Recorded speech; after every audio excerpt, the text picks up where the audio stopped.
बिस्मिल्लाहिर्रहमानिर्रहीम। रमज़ान मुबारक का आखिरी अशरा शुरू होने वाला है और इसके अंदर जो अल्लाह रब्बुल इज़्ज़त की तरफ से ख़ास इनायत बंदे को हासिल होती है वह है एतिकाफ़ की सुन्नत।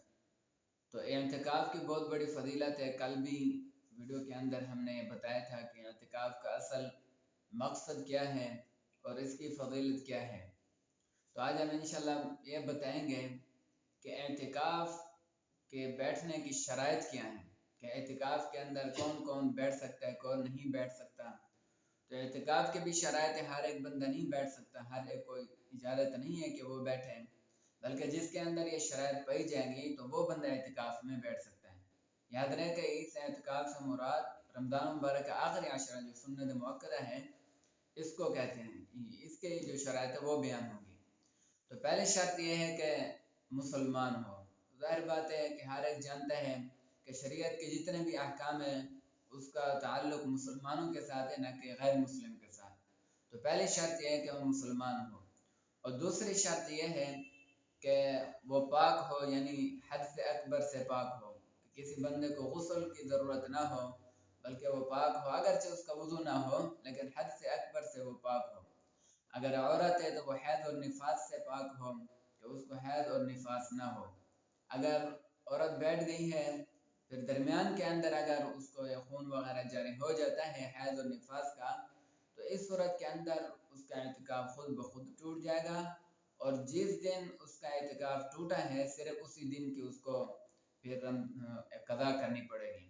अगर रमज़ान मुबारक के कुछ अयाम बाकी हैं उसी के अंदर वो उसी दिन की कज़ा रखनी चाहती है तो फिर रमज़ान मुबारक को रोज़ा ही काफ़ी हो जाएगा। अगर ईद के बाद कज़ा रखना चाहती है उसी दिन की तो फिर उसको नए सिरे से रोज़ा रखना पड़ेगा।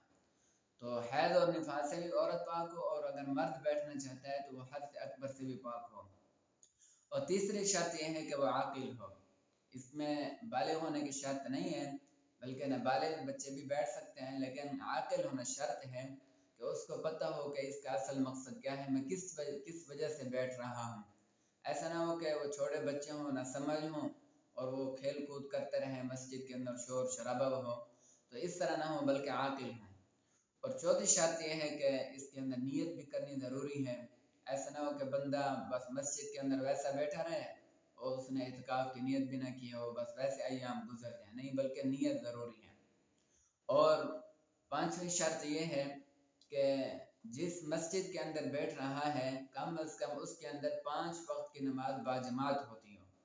हाँ, अगर जुम्मा नहीं होता लेकिन 5 वक्त की जो जमात है, नमाज है, वो जमात के साथ अदा होती हो तो उसके अंदर अगर बंदा कोई यानी मर्द बैठना चाहता है तो ऐसी मस्जिद को तलाश करे कि जिसके अंदर 5 वक्त की नमाज बाजमात से अदा होती हो।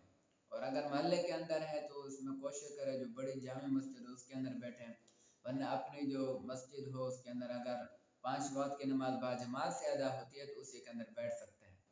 और छठी शर्त यह है कि अगर एतिकाफ़ वाजिब है तो उसके अंदर रोज़ा भी शर्त है। एतिकाफ़ वाजिब क्या होता है? वो नज़र का एतिकाफ़ है। अगर कोई आदमी या कोई औरत ये नज़र मान लेता है कि अल्लाह अगर मेरा फ़लाँ काम हो गया तो मैं 3 दिन का एतिकाफ़ करूँगा, तो ये इसको नज़र का एतिकाफ़ कहते हैं। तो इसके अंदर फिर रोज़ा का होना शर्त है। तो ये एतिकाफ़ की शराइत थी।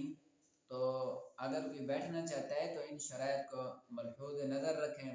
ऐसा ना हो कि वो इबादत तो करे लेकिन उसके अंदर जो उसकी इबादत के हुकूक है उसको अदा न करे, तो फिर उसके अंदर सवाब के अंदर कमी कोताही आ जाती है।